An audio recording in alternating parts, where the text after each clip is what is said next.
everybody. Hi to everyone this morning. Okay.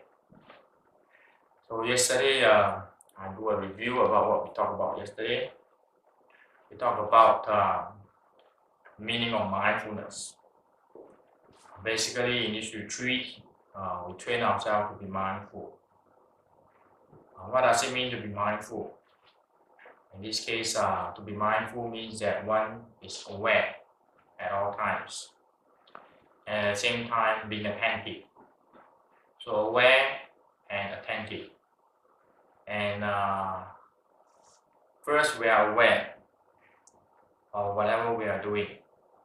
We are aware of basically the 5 factors: time, space, body, speech, and mind. So we are aware of all these 5 factors.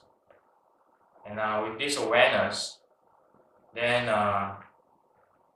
we sustain the awareness. How do we sustain the awareness? We sustain the awareness by being attentive. Is everyone here? 全部人都有到齐。那你们今天没有来是吧？ Only one person, the anti-press. Okay, how about because I can't see your light shining on me.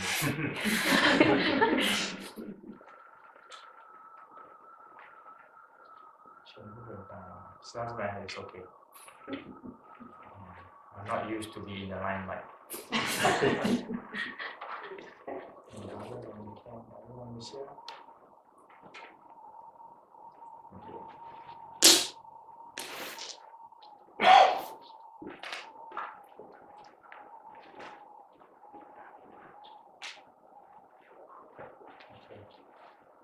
All is here.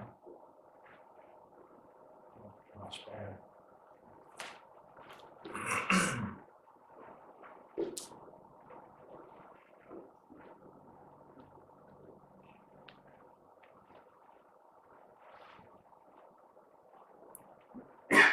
What's the brother? Brother here? Not here. What happened to me? Ran away? Maybe someone will look him up.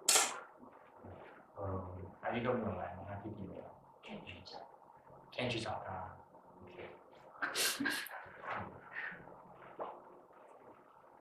So, in order to be mindful, first we must be aware. Aware of the time, aware of the space, the environment, and then aware of our physical state, aware of our speech, and aware of our mental state. So to sustain the awareness, we become attentive. We attend to whatever that is on hand. So in this case, it means staying in the present moment. So how do we actually sustain the awareness and continue with this attentiveness? Basically, we relax. In order to sustain the awareness, to continue with the attention, we are relaxed. We relax into the present moment. Whether is it the body, the mind, the speech, all the activity, time and space, we relax into the present moment. We keep relaxing into the present moment. Not only that, we relax ourselves from wandering and scattered thoughts. Very often, the mind engages in wandering and scattered thoughts. So we relax ourselves, we relax our greed, we loosen up. So we can't be relaxed into the present moment. And at the same time, we also return. Sometimes the mind wanders off. And as soon as the mind wanders off from the present moment, we return. We return and we come back. We keep coming back again and again and again to the present moment. And wherever the body is, what is the next sentence? The mind is there. And whatever the body is doing it, what is the next sentence? The mind is doing it. So at all times, body and mind are together. So not only do we relax into the present moment, we return to the present moment, we rest in the present moment. So if we are walking, we relax into the walking. And then we return to the walking. But sometimes the mind gets distracted. We return to the walking, we relax into the walking, not only that we rest our body and mind totally into the walking. So then the body and the mind become relaxed. The body and the mind come to a state of rest. The body and mind rest itself from engaging in wandering and scattered thoughts. So we rest ourselves from the future, we rest ourselves from the past. Okay? We stop all this activity, all this grasping, all this rejection, all this running after. So we keep coming back to the present moment and we rest in the present moment. So basically this is what the retreat is all about. So we are here to have a good rest, here to relax, and we are here to keep returning to the present moment. So basically this is what we do. And yesterday we talked about harmonizing the body and the mind. And how do we go about regulating our body and mind? Basically the body and mind are closely related, and the breath is the bridge. The breath is basically the bridge between the body and the mind. So these are the three factors that we work on throughout the retreat. Certain point of time we regulate our breath, sometimes we regulate the body, sometimes we regulate our mind, the thoughts that we have. And yesterday we talked about DIS, deep inhale and sighing. So were you all practicing last night? Yes? So you stand with your feet apart as wide as your shoulders, and relax your shoulders, place both palms facing outward at the level of your navel. And then at the same time, your arms do not bend inward, but rather your arms and the body form a straight plane, flat plane. And then when you inhale slowly, and then you breathe in as much as possible through your nostril. Then you bring your palms up to the level of your chest. At the same time, you try to bring up your elbow. So when you do this, you try to bring in as much fresh air, as much of energy into the body as possible. So when you breathe in, inhaling, okay, you may create certain sound with your inhale. That doesn't matter. It's supposed to work like that. So you inhale, and then after that, turn your palm downwards and you exhale. Exhale by sighing. However, when you sigh, you do not drop your head. You just open up your mouth as wide as possible. Then make sure that everything gushes out. And then you relax your arms at both sides of your body. Okay? So you do this for 30 times. After you have done this for 30 times, what do? You go on to regulate the body using progressive muscular relaxation. So first, DIS works with regulating the breath, and then PMR works with regulating the body. So you work with different muscle groups, and when you're practicing progressive muscular relaxation, you do it on a chair. So you sit your back upright, do not lean your back against the chair, and then sit on the chair such that the buttock rests onto the chair. Do not sit all the way in. If not, then upper thigh you press against the chair. So you sit in such a way that only the buttock on the chair, and then lower legs perpendicular to the floor, forming a 90 degree with the upper thigh, and then your legs are slightly apart as wide as your shoulders. Then you place both palms onto your upper thigh, your palm facing upward. Is he shy to come in? Yeah, maybe we can let him come in. I think he's at the door maybe. Let's ask him to relax, not be shy. Come in. Yeah. So your palm facing upward. Okay, and then put it onto your upper thigh as close to your body as possible. And then in this practice, basically you are aware of the differences between the muscles when they are contract, tense, and when they are release and relax. So basically you are aware of the different state, tension and relax. So you work with all together how many muscles? Can you all count? How many parts? Everyone start counting now. Left palm is 1, right palm is 2, left bicep is 3, right bicep is 4. Altogether how many?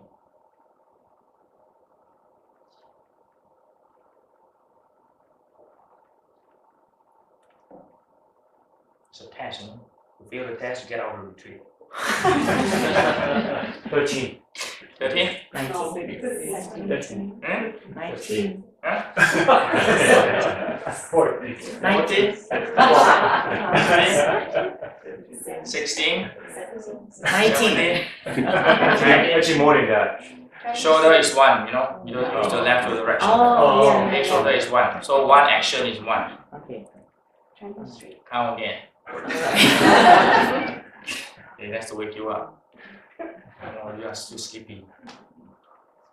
1, 2, 3, 4, right? Yeah. And 5, 6, 7, 8, 9, 10, 11, 12, 13, 14, 15, 16, 17.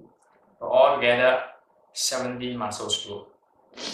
Left palm, right palm, left bicep. When you're doing the bicep, do not bring your elbow up. Put the elbow next to your body.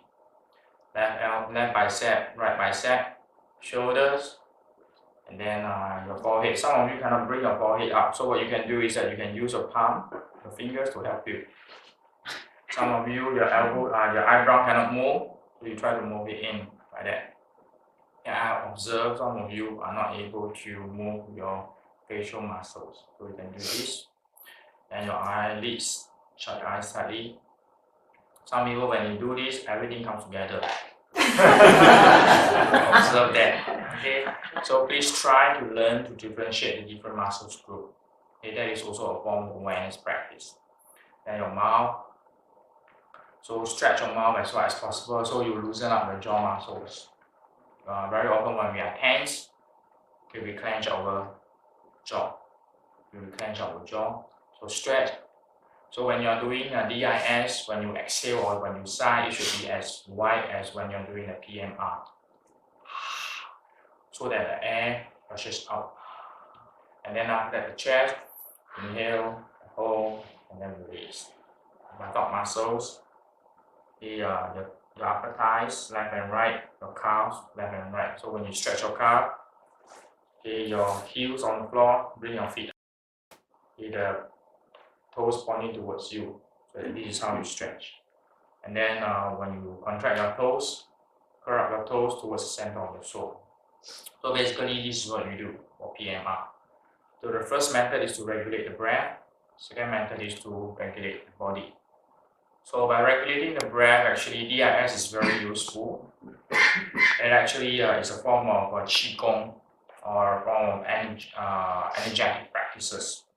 Where it helps to regulate the energy in the body. And at the same time, by doing this, you actually stretch your shoulder muscle, your neck muscles. Yeah, not only that, you also stretch your shoulder blade. So by doing this area actually becomes stretched. And that stretching actually helps to regulate the circulation of blood and energy into the body. A lot of us, very often in our daily life, we are very tense. The shoulder is tense, and the neck is tense. So as a result, circulation is not good. So by doing this, actually help us. Not only that, also stretch our chest muscles. When you do this, it actually helps to stretch your chest muscle. So when you do DIS, stand in front of a chair and do it with your eyes open. Sometimes you maybe feel a bit dizzy. That's fine. Because of the energy is trying to rebalance itself. So if you feel very dizzy, you just sit down onto the chair. Some of you may feel a bit nauseous. Some people may feel nauseous because of the energy that's trying to balance itself. Some of us may feel tension in the chest because in our daily life, our chest is not expanding. Our lungs is not breathing enough.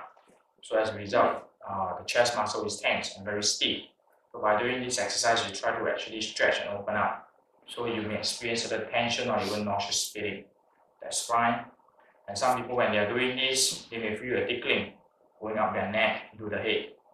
That is normal too. It's because of the energy that's moving. And some people may feel maybe a bit tension in the head, in the neck, in the shoulder. That's fine too. That's because our muscles are very stiff. We're starting to stretch everything. So this is an exercise which is actually very good because we empty out as much stale air from the lungs as possible. At the same time, we take in a lot of fresh air. Where in the woods, the forest is very good. Why? Because there's a lot of negative ions. and a lot of fresh air. So you actually sort of pump in as much energy into your system as possible. For some, when you start doing this, you may feel as if your head is a bit bloated. You feel a bit high, as if you are a bit high on alcohol. You feel a bit high. That doesn't matter. Why? Because you're not used to it. Suddenly there is an inflush, a gushing in of a lot of energy. As a result, you feel a bit high. Okay, so it's normal. Just relax. Okay, keep doing the exercise for 30 times. And then after that, you do PMR, sit down and do PMR for 3 cycles. After the 3 cycles, go back again to DIS 30 times and PMR 3 cycles. And then again 30 times. So when you do PMR, you actually contract, hold and release every muscle for 3 seconds. So you count by the 1,000. You do not count 1, 2, 3, or rather you count 1,000, 2,000, 3,000, and then you release. And so these are the 2 exercises. Then by doing this, we start to be more aware of the body. Okay, we keep coming back to the body again and again and again. Then we are more sensitive. We start to understand the body and the cell. So whenever certain muscles group are tense, we relax it. So this is something which is very good for our health, and at the same time, it's also very good for managing our emotions. For example, in anger management workshop which I conduct elsewhere in other parts of the world, some people have issues with anger. They cannot manage their angers or their emotion, or they even have problems with addiction. These 2 exercises are actually very good to help them. And in fact, there are some people who have a problem with self-esteem and confidence. PMR and DIS is also a good way to actually help them to sort of touch base, to actually feel the body, and gradually become more confident. So if you are going to deliver a speech, like I mentioned before, you experience certain anxiety, anxiousness, or certain fear, you can do DIS to actually calm yourself down. So when you breathe in, take in a lot of air, and actually it makes you more confident. Then when you exhale and sigh, actually releases all the negative feelings. So we can do that when you experience extremely strong anger or very strong emotion. You can do that. In fact, this is very helpful. Next time before you want to explode, okay, when you're on outburst of anger, do DIS 10 times, very slowly. And then usually by the 6th or the 7th time, you will have calmed down. And whatever we are going to talk about will be a completely different thing. So this is something which is useful, and we can do that in our daily life, and that is a practice.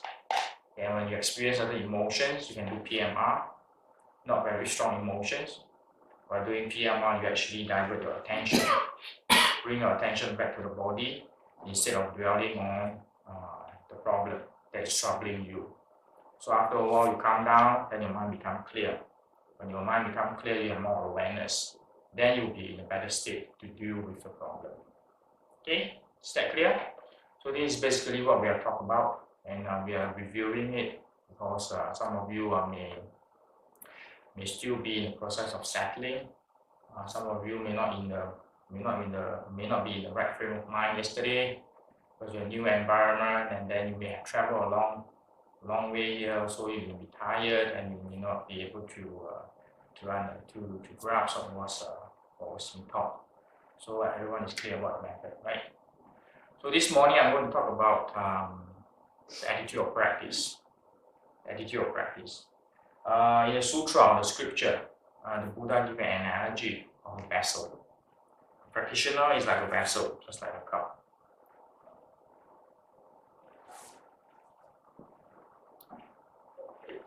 In fact, a practitioner is like a cup or a vessel. A cup. In the scripture or the sutra, the Buddha mentioned that one should avoid certain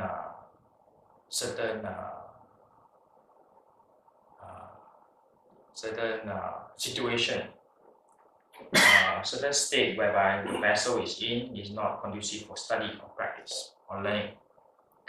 So if a cup or the vessel is full, that's not good. And And there are a few states that one should avoid. Vessel being full. Second, the vessel being dirty, contaminated.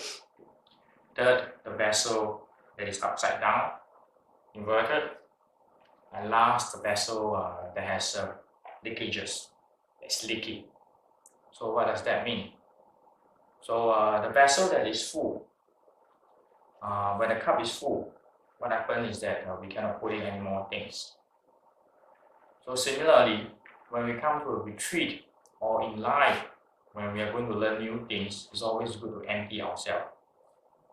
If we are full of a lot of preconceived notions of how things should be, we are full of our past experiences and we hold on to it. And as a result, we may not be receptive to new things. So this is something that one should avoid. Whether is it coming to a retreat or whether is it about learning things in our life. So we should always avoid a situation whereby one is full. So as mentioned earlier when we came to this retreat, it is good that you empty out whatever you are doing in your daily life. So the body is here, the mind is here. So do not keep thinking about your partner, your spouse, maybe your cat or your dog, or even your household work, your chores, your projects, maybe whatever that is undone. So leave them outside the retreat center. And maybe you may have learned certain practices in the past, Zen, Chan, Vipassana, Tibetan, Theravada practices. It would be good if you temporarily put all this down. And you may have been to my retreat before, but it's always good that we start afresh. And in this case, in Zen or in Chan, we always use this expression, beginner's mind. Beginner's mind, come as a beginner. So everything will be new, everything will be fresh. When everything is new and fresh, what happens? And it becomes interesting. If in your mind, say, oh, I've learned this before, or I know that already. So as a result, then the learning will no longer be something which is interesting. So how do we actually sustain the interest in our practice, or even in our life, with regard to relationships, with people, with situation? Always start afresh. So this is something which is important. So with a beginner's mind, we should start off the retreat and whatever that we are learning. So empty the vessel. Next, the vessel that is contaminated or the vessel that is dirty. Very often, usually before we drink or we put anything into a cup, what do? We check the cup, see whether it is dirty or not, right? If it's dirty, what do? We wash it. So if the cup is dirty, there's fungus, there's mold, there's bacteria, and then you see that it's dirty, what do? Whatever that's nutritious, put into the cup that is dirty, is it drinkable? No way. I'm not going to do that. I'm not going to drink that. So whatever that's nutritious, if the cup is dirty with fungus or mold, and you mix it and you drink, what happens to you? It becomes a poison. Or you may even get food poisoning or even diarrhea. So what is that like? The analogy is actually like a person that comes maybe to challenge or being skeptical about things. Some people, they come when they learn things not because they want to learn, but rather they want to check it out. Or they want to test water, or they may even want to challenge. So last time in China, ancient society, very often we have what we call martial art studio. Martial art studio, even martial art studio, kung fu. So in the martial art world, what happens is that usually the martial artists will go around challenging different teachers. They will go to the studio, they will fight, and after that they'll take down the what do you call that? The banner, or even so if they win, then they will actually sort of in Chinese we say 踢馆. That means to kick down the studio. So basically, this is something which one should also avoid. We are not to challenge. We're not here to challenge. I'm here to challenge my practice. No need to fight. You win. I let you win. Okay. If you want to win, let you win. So this is not what we are here for. We do not challenge one another, but rather we are here to learn. Okay. Very often, a lot of students they come to me, or practitioners or disciples. They come to me for answer, and I always tell them I do not have the answer. If you want an answer for me, sorry, you come to the wrong place. This is not a place that gives you answer. I'm not a person that can give you answer. However, I can share with you what I know. Okay. A lot of people, when they practice, they have this mentality about what is right, what is wrong. They always want to get it right. They always want to get it right. Or they always have this idea about true and false. Or they will say that, oh, this is the only practice. This is the true practice. This is the right practice. You're not going to get it here. Does that mean that what I'm going to teach you is not right? It's not true? No, that's not the case too. Very often, a lot of people exist in what we call this dualistic mode. Right, wrong, true, false, good, bad. Tall, short, beautiful, ugly. This is how most people function. And a lot of people, in fact, they go to the Buddha. Sometimes they ask the Buddha, Buddha, should we do this or should we not? Should I not? No, should I not? So the Buddha very often will not tell them what they should or they should not do. Buddha do not give the answer. In that case, you may be thinking, my goodness, then what does Buddha say? Buddha will not tell you what you should do, what you should not do. But rather the Buddha examines the situation.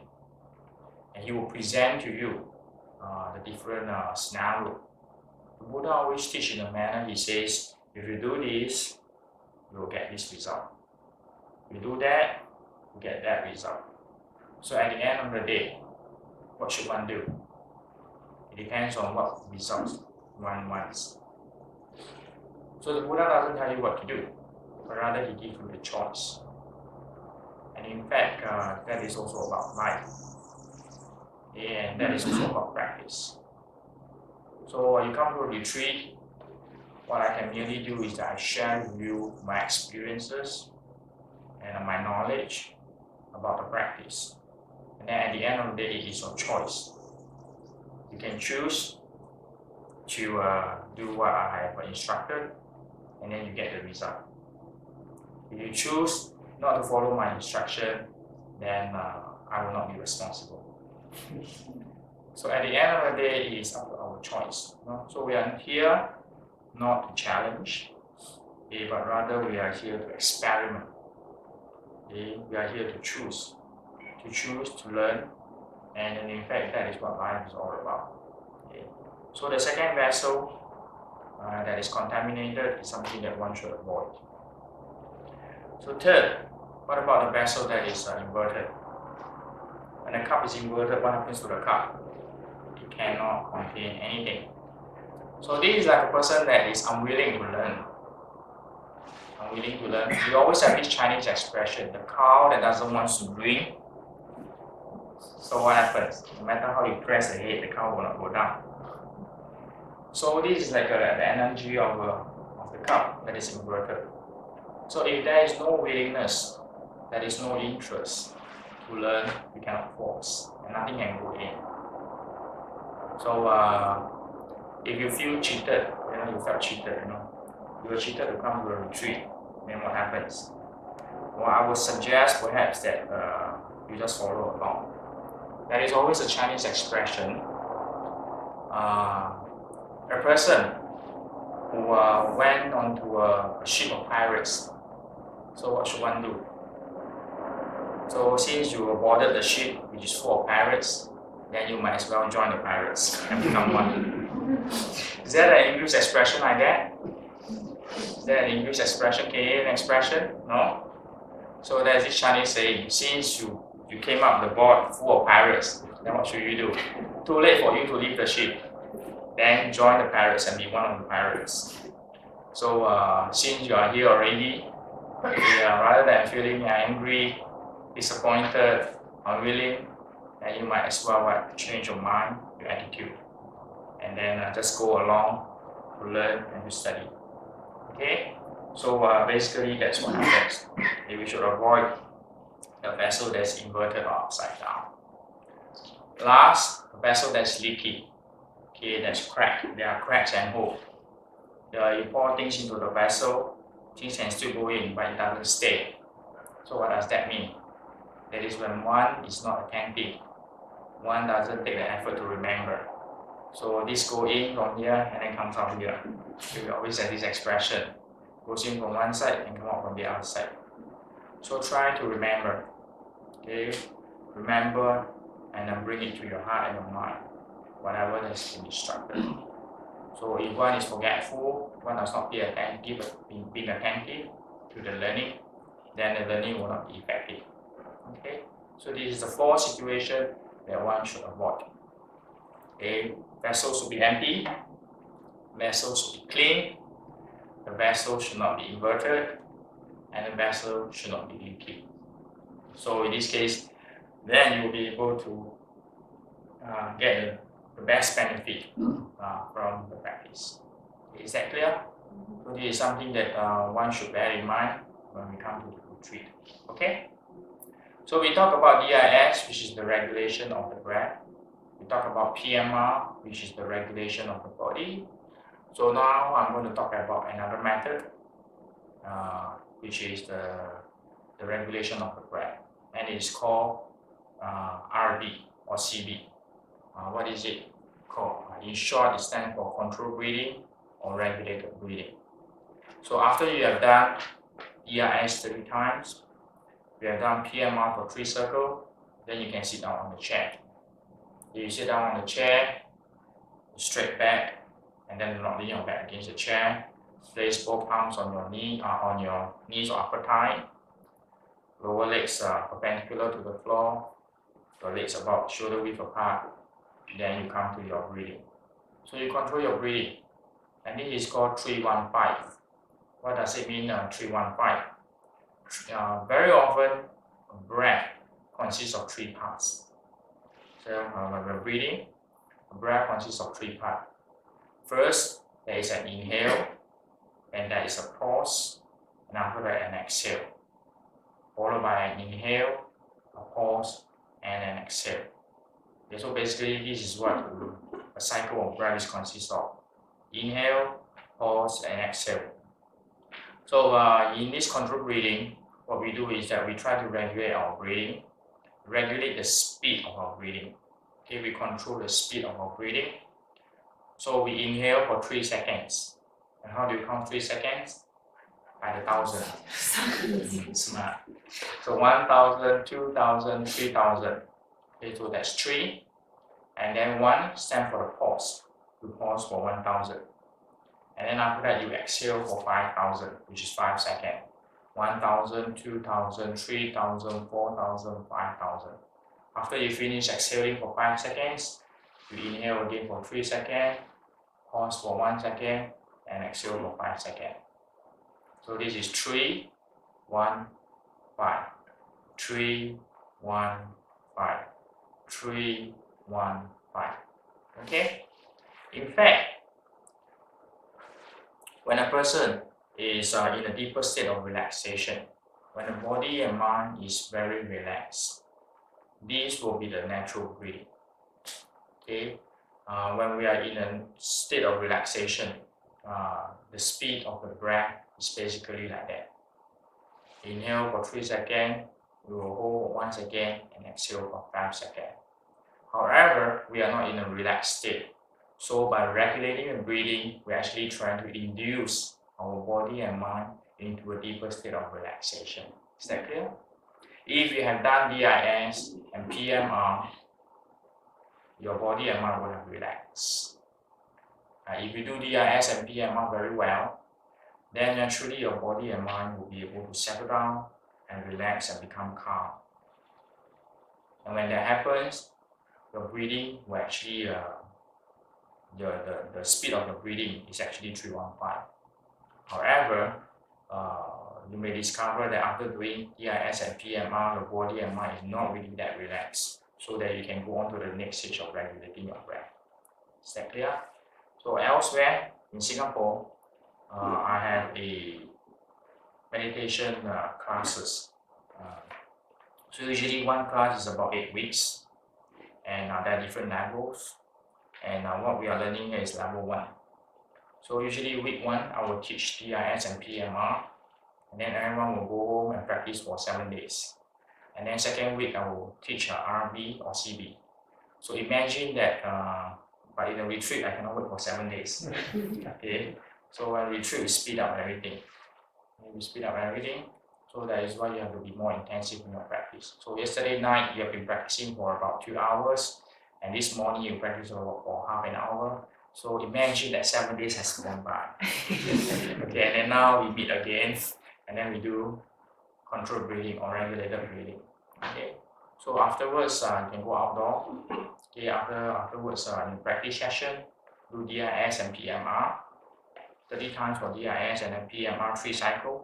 And then you sit down on the chair and you control your breathing or you regulate your breathing. Inhale for 3 seconds, hold for 1 second, exhale for 5 seconds. If you are able to do this well, then you actually upgrade or you upsize. McDonald's, you always upsize. Canada, you do that too? Upsize? Supersize. You upsize? No? When you go to McDonald's, supersize. In America, when you want large fries, large Coke, everything large, then they ask you whether you want to upsize. So after you are able to do 315 well, then you go on to 426. 426. What does that mean? Simply add 1 second to every step. So inhale for 4 seconds, hold for 2 seconds, and exhale for 6 seconds. If you are able to do 426 well, do not go to 537. Okay, 426 is the max. Okay, 1,000, 2,000, 3,000, 4,000. Then you hold for 1,000. Then you exhale 1,000, 2,000, 3,000, 4,000, 5,000, and 6,000. Okay, is that clear? And this way of breathing will bring about what we call a relaxation response. And the body and mind will become more relaxed.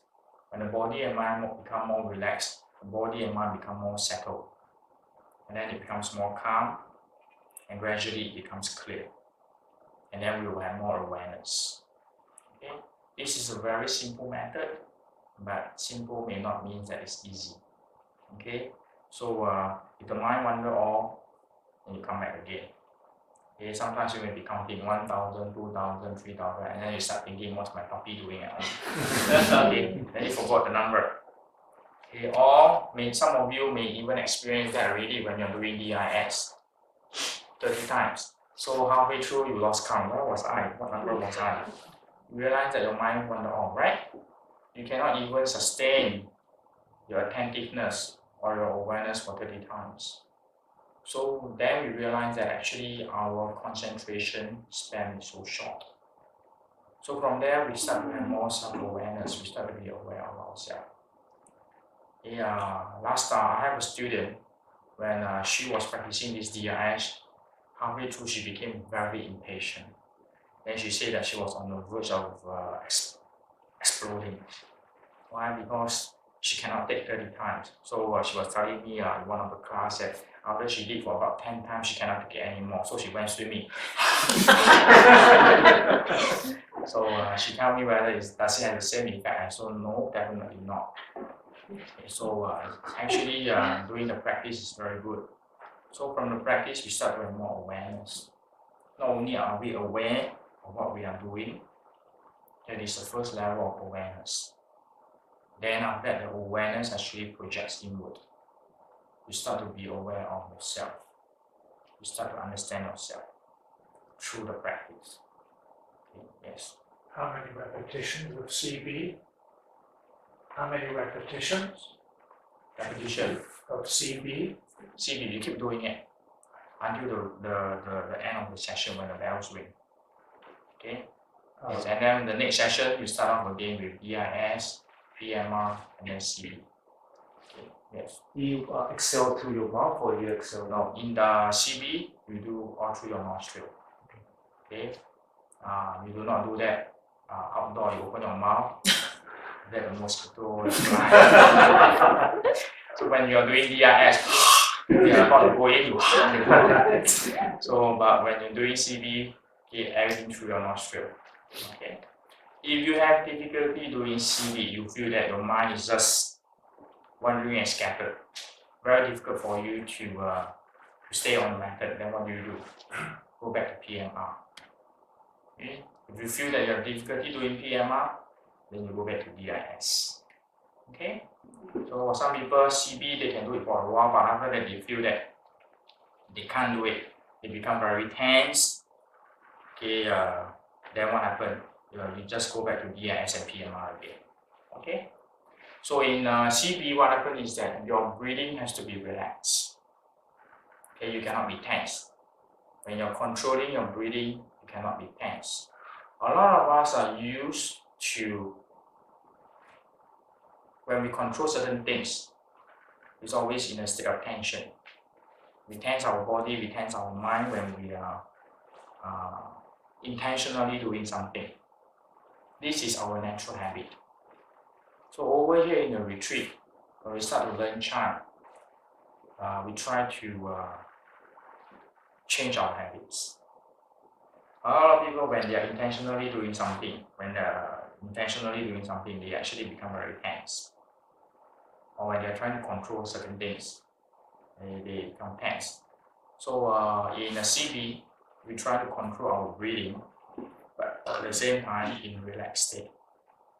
We try to intentionally do something, but in a relaxed state. And you will find that this is actually quite challenging. Because a lot of people, when they start to control their breathing, they become very tense. So here, we control our breathing, we regulate the speed of the breath, but at the same time, we are relaxed. Okay, so the breathing has to be relaxed. The body and the mind has to be relaxed. So in a relaxed state, which is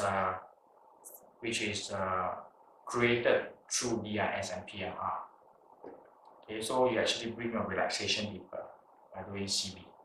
Okay, so you only regulate the speed of breathing. So when you're controlling your breathing, you're not tense.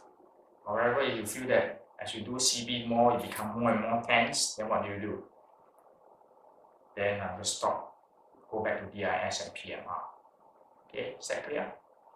And some of you may be wondering, how come I should do 30 times of DIS? Can I just do 10 times? Would that be effective? No, that will not be effective. Why is that so? It's like boiling a kettle of water. Have you ever boiled water before? In my cabin, when I'm staying, they have a stove. Yeah, and some of us use electricity nowadays. Like a stove or electric kettle. In order for you to boil water, how long does it take? Maybe the electric kettle takes 5 minutes. The stove takes about 15 minutes this morning. Very early in the morning, the water is very cold from the tap. So it took about 15 minutes for water to boil. So it takes certain time for certain things to be effective. This is the natural cycle of life. Time is needed. Whatever that we do, we need time. So if you do only 10 times, then it's just like boiling kettle. Before 5 minutes is up, you turn on the plug for about 1 minute, you switch off. You turn on the stove for 5 minutes, you switch off. So will the water ever boil? Even if you have boiled this water for 1,000 years, 1 million years, the pot of hot water will stay there unboiled. So similarly, that is the same reason. In order for this body and this mind to have certain effect, to experience that relaxation response, in order for that practice to be effective, if the amount of oxygen going in and the amount of stale air or deoxygenated air coming out, we need to do 30 times. Okay? And similarly with PMR, we need to do 3 cycles. So this is the practice. Okay? And we got CB. CB is actually good. Why is the exhale longer than the inhale? Why is that so? Well, originally there is already some air in our lungs. Our lungs can never be empty. The lungs have to be full of air. There are certain air. So when the exhale is longer, what happens is that we try to empty. We empty out those stale air that is already inside the lungs. And not only that, relaxing. When the exhale is longer, it will actually bring about a state of relaxation.